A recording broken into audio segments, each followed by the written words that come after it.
Now, there's been a lot of talks and continued talks about whether or not things took place on Mars or on the moon. To me, those are two of the most talked about places with discrepancies, whether or not things took place or they didn't. All right. So here we have, this video is titled, "The World's Smartest Kid Genius Reveals the Truth About NASA and What Happened on Mars in the Past." Now, how did he get that? That's what I'm anxious to see. How did he obtain this information? That's what I'm anxious to see. So we're going to get into this video. So if you're new, you know what to do. Hit that subscribe button, join the family, and hit that like button for more content. Let's check it out.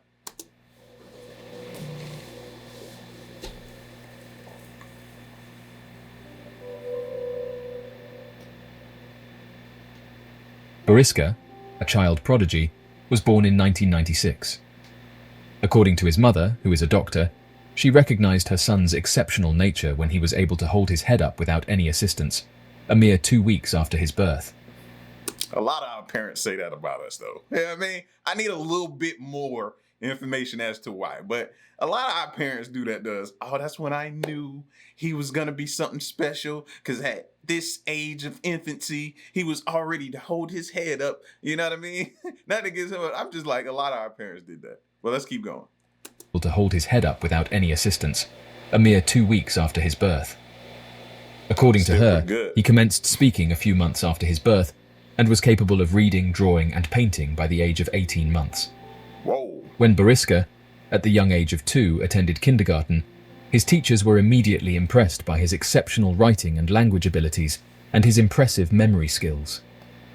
This left a significant impression on his teachers, who could hardly believe the young child's remarkable abilities. The young boy has insisted on multiple occasions that he used to be a pilot from Mars and had traveled to Earth. Boriska's parents maintain that they didn't educate their son about space as a youngster, yet he would frequently talk about Mars, planetary structures, and advanced societies. According to reports, his infatuation with space became his primary interest, and soon after, he began proclaiming to have been born on the planet Mars. According to researchers, he was an introverted young man who exhibited intelligence above the norm. With his exceptional expertise in the field of planetary systems, he has baffled not only scientists, but also specialists worldwide, with them saying that he could answer questions about space that only experts would know, and talked as if he'd actually visited some of these places he talked about, something that intrigued researchers. Boriska asserts, then I think we need to see where this goes. Even if you don't believe, we still need to pay attention, monitor, and see where this goes. He could possibly take us somewhere that we haven't been yet, or give us some information that pieces together some of the gaps that we have as far as theories go. No, we need to see where this goes. That he originates from Mars and was dispatched to Earth to rescue humans from an impending nuclear war. According to him, his Martian race was almost entirely eradicated by a nuclear war that occurred thousands of years ago, and he is concerned that we may be heading towards a similar fate. He is raising concerns about the escalating tensions between the United States and other countries, which have reached a critical point due to nuclear weapons. He is cautioning that if we don't listen to his doomsday prophecies, we'll experience the same disastrous destiny as his group. According to him, he is not the only advanced individual residing on Earth. He affirms that there are other beings like him sent to complete a crucial task of preserving humanity. According to him, they are all believed to be reincarnations and are commonly known as indigo children, possessing extraordinary abilities and having endured the Martian conflicts. He states that a significant proportion of Martians attain immortality. Additionally, they are significantly taller than humans, possess sophisticated technology, and have the ability to travel between galaxies. According to his recollection, during his teenage years, he was constantly exposed to air raids due to the active Martian wars. As a result, he had to engage in these air raids frequently with the company of a close friend. It is possible to traverse through time and space in round crafts, but when observing life on Earth, the preferred aircraft are triangular in shape. He said that Martian spaceships are renowned for their complexity. They have multiple layers and possess the ability to traverse the entire expanse of the universe. According to Boriska, despite experiencing a significant nuclear disaster in the distant past, Mars is said to harbor a community of advanced beings. He asserts that there are still many How? unexplored mysteries on this planet, citing the Great Pyramid of Giza as an example of a structure that conceals valuable insights. Boriska claims that once the Sphinx is opened, using an unknown mechanism located behind its ear, human life will be transformed. The exact details of this mechanism are unclear to Boriska. Boriska elaborates that the incident on Mars was a result of a nuclear conflict among the inhabitants of the planet. According to him, a small number of people managed to survive and subsequently constructed shelters for protection, while simultaneously developing new weaponry. According to the boy, Martians inhale carbon dioxide, and in case they visit Earth, they would require pipes filled with this gas to exhale. Interestingly, many who've heard about his story have said that he could be experiencing reincarnation. Rooted in various religious and Yeah, but that don't mean we take it lightly or we don't take him serious. I ain't gonna lie to you, bro. I'm kind of taking him serious. I'm taking him serious side. Reason being, number one, he talked about the nuclear, talking about us and our confrontations. What's going on right now with us? Confrontation. And we speak about that all the time. How instead of doing all of this and going back and forth, we do better if we all come together and see eye to eye. That issue, number one. Number two, we've talked several times on this channel about the possibility, but this was only thoughts coming from me. This was my thought of, well, maybe they're already here living amongst us. And we're unable to tell who they are. Now, he's also thrown in there that, okay, they're here for our benefit because they've already went through what where we're headed. They've already went through that. So that kind of answers the question of, okay, if we do meet them, that question that we've posed, is it going to be good or bad? Is it going to be, hey, nice to meet you type situation? Here's the information that your planet needs. And we've been studying y'all from some time instead of a hostile interaction between us where they show up and they just start demolishing us. So, like I said, you could choose to not pay attention, but at the same time, we need to see where he's taking us or what information or where this goes.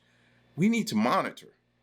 Philosophical traditions, the concept of reincarnation offers a unique perspective on the nature of existence and the journey of the soul. The belief in reincarnation is deeply ingrained in many ancient and contemporary spiritual traditions. While the specific details and interpretations of reincarnation may vary across these traditions, the underlying principle remains consistent, that the soul or consciousness continues to exist beyond life and undergoes multiple lifetimes to learn, grow, and attain spiritual enlightenment. Central to the concept of reincarnation is the idea that each individual carries forward the consequences of their thoughts, words, and actions from one lifetime to another. This notion of karma, the law of cause and effect, suggests that one's actions in previous lives influence their current circumstances and future incarnations. However, skeptics have said that there is no scientific evidence to support the claim that a nuclear war occurred on Mars or any other planet. The idea of a past nuclear war on Mars is primarily based on speculative interpretations of certain geological features observed on the planet's surface. Proponents of the theory argue that the presence of certain geological formations resembling radioactive fallout patterns or the alleged discovery of high levels of radioactive isotopes in Martian soil suggest the occurrence of a nuclear event. However, these claims remain speculative and have not been substantiated by scientific consensus or rigorous investigation. The exploration of Mars, conducted by various space agencies and missions, including rovers and orbiters, has primarily focused on geological, climatic, and astrobiological investigations. The data gathered so far have provided valuable insights into the history and potential for life on Mars, but have not provided conclusive evidence of past nuclear conflicts. Furthermore, researchers have said that the geological features observed on Mars can often be explained by natural processes, such as volcanic activity, erosion, and meteorite impacts, which are well understood terrestrial phenomena. As of right now, Boriska's story has fascinated many people who believe that in the distant past, advanced beings inhabited the red planet. Wow. A new signal for a neutron star collision discovered. An unlikely event has occurred more than 6 billion light-years away from Earth. NASA's Chandra X-ray Observatory has discovered a burst of X-rays that signals the collision of a neutron star, which could give astronomers clues as to how these neutron-packed stellar objects are built. The merger of neutron stars results in jets of high-energy particles and radiation firing out in two different directions. When the jets are pointed in the Earth's line of sight, then a flash of gamma rays is detectable. When a jet is not pointed in the Earth's line of sight, astronomers need a different type of signal to pinpoint the merger. One type of signal that can be used to identify the merger is the detection of gravitational waves. Astronomers have now found another type of signal by observing an X-ray's bright flare. They have discovered that two neutron stars most likely merged to form a heavier, fast-spinning neutron star with a strong magnetic field. The signal, called XT2, was observed by Chandra and appeared suddenly and then lingered for about 7 hours before fading away. The X-ray image was the deepest X-ray image ever taken, and the signal was located in the Chandra Deep Field South. The image contains about 12 weeks of Chandra's observing time. These observations have remarkably given astronomers the chance to learn about the inside of neutron stars. They observed that the brightness of the X-ray emission stayed constant for about 30 minutes and then decreased in brightness over almost 7 hours before becoming undetectable. This indicates that the neutron star merger produced a new larger star that survived for a few hours before collapsing into a black hole. Bing Zhang of the University of Nevada stated, "We can't throw neutron stars together in a lab to see what happens, so we have to wait until the universe does it for us. If two neutron stars can collide..." Again, that's what makes me nervous about black holes. See how they can spawn or form anywhere by maybe the collision of stars or something like that? What's to say one doesn't pop up near where we are now and start wreaking havoc? That's what makes me nervous. And a heavy neutron star survives, then this tells us that their structure is relatively stiff and resilient. This discovery is invaluable because the density of neutron stars is so large that their properties cannot be replicated on Earth. This merger has given astronomers the opportunity to discover and study more about these neutron stars and the larger implications that their formation brings. Hubble finds 10th planet slightly larger than Pluto. We know of Pluto, the now dwarf planet that was previously masquerading as a planet.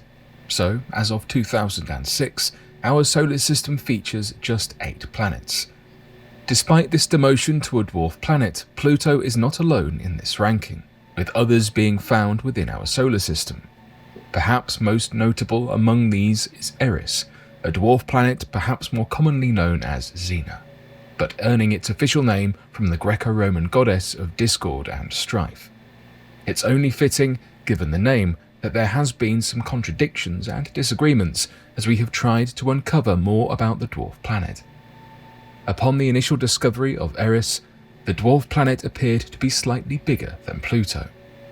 Because of its seemingly greater size, it was joked that scientists had discovered a so-called 10th planet, which would give Eris the same temporary planetary status Pluto had once held, which would be fitting had it been truly larger.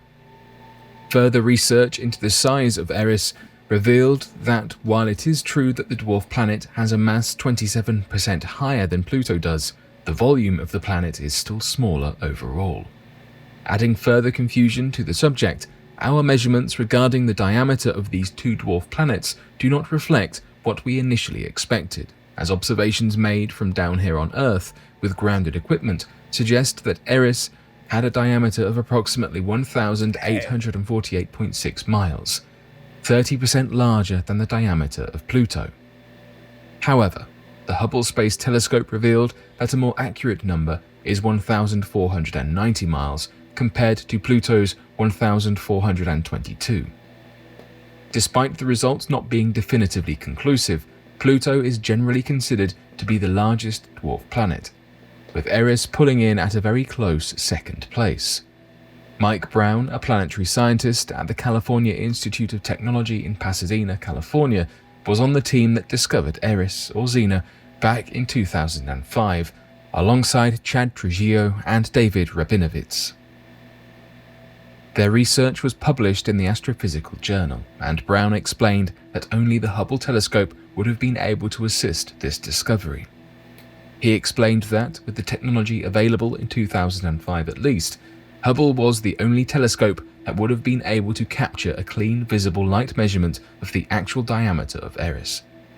If this research were to be conducted today, the Webb telescope may be used to carry out these observations instead. It's my favorite. With only a few images from Hubble, the team were able to find a more accurate number to determine Eris's diameter.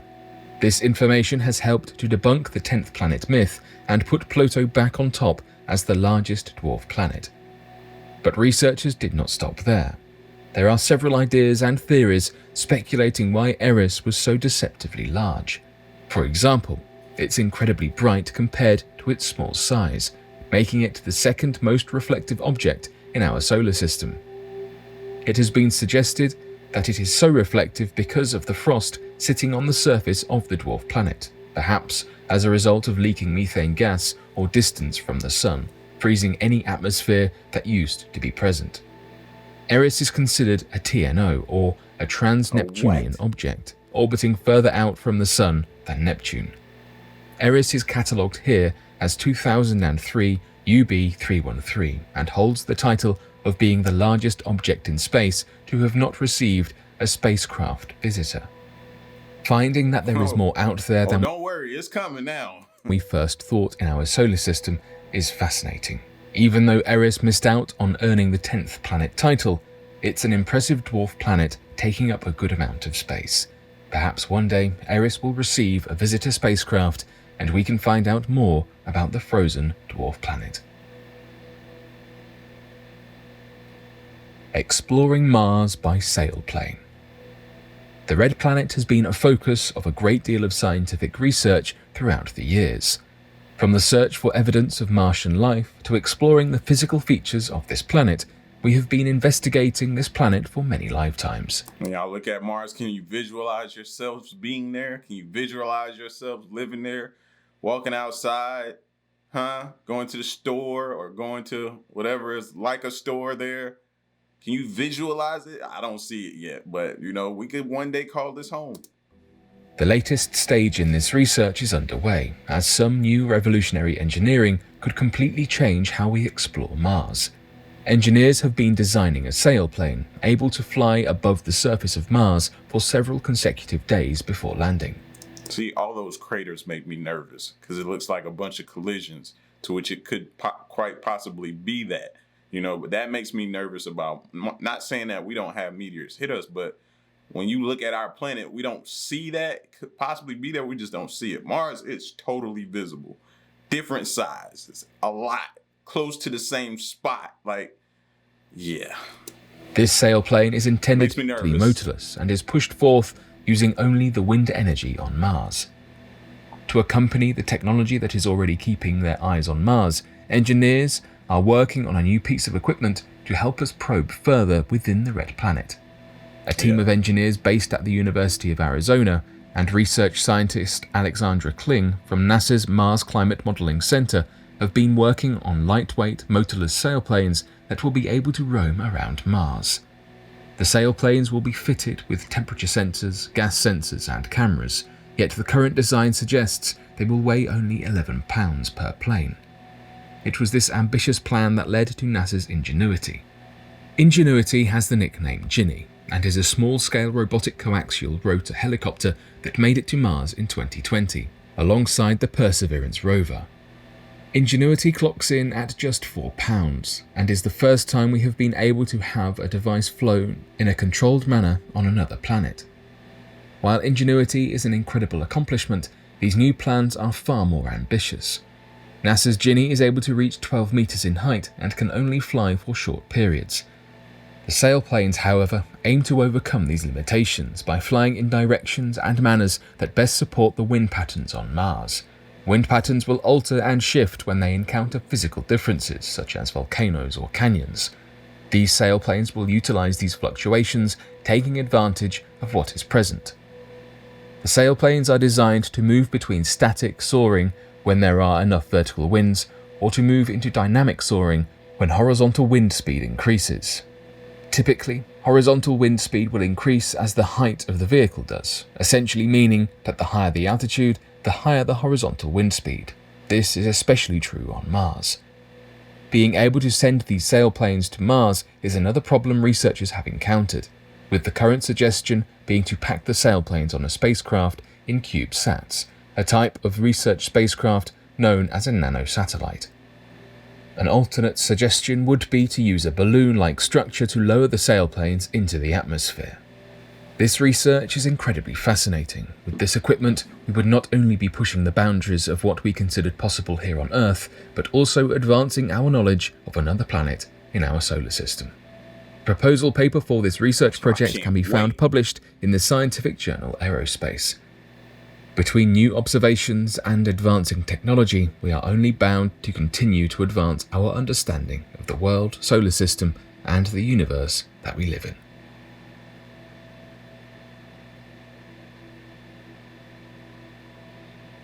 But what do you make of these recent discoveries? Be sure to let us know your thoughts in the comment section below and help us grow this community while working to solve these unexplained. What do y'all think about the smartest kid? What do y'all think about that? I think that's really, really intriguing and interesting, beyond belief, you know? And I know it just seems so far-fetched to believe something or hear something like that. And then again, from it to come from a kid. But how many times do y'all hear something or a kid say something, you're like, man, we should have listened to that kid, or the youth in general. And we feel like since we're older, and we don't need to listen or pay attention to them because we've seen it all and we've heard it all. And how many times have that same ideology or thinking came back and smacked you in the face and was like, nah, you should have listened to the youngins. They're wise as well. And this may be one of those situations. Maybe. I'm just saying we need to continue to monitor. That's it. See what happens. You know, I'm never quick to just turn somebody away. No. I don't think it's smart. But y'all get at me in the comment section, man, and let me know what you thought of this video. I told you it was going to be interesting, man. And it didn't disappoint. Y'all stick around and stay tuned, man. Leave a like, share the video, subscribe. Till the next one, I'm gone. Peace.